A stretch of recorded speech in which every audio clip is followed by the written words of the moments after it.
high efficiency. It's actually doing a pretty decent job. That's a crosley. But it doesn't lock the lid until it gets to the spin. So I can hold this switch down in here and it'll run with the door open. But it won't, and it will lock during the spin.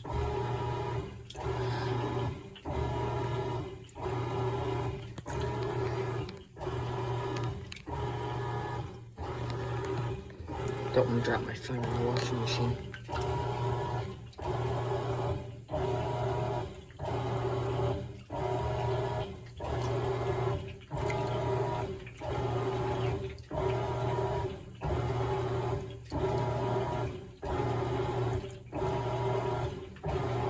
And the agitator makes no sense. It's just one piece.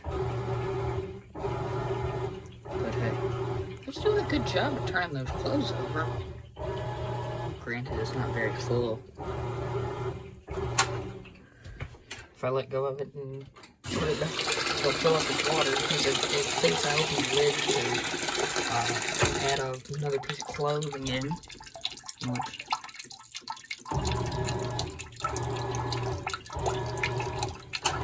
So yeah.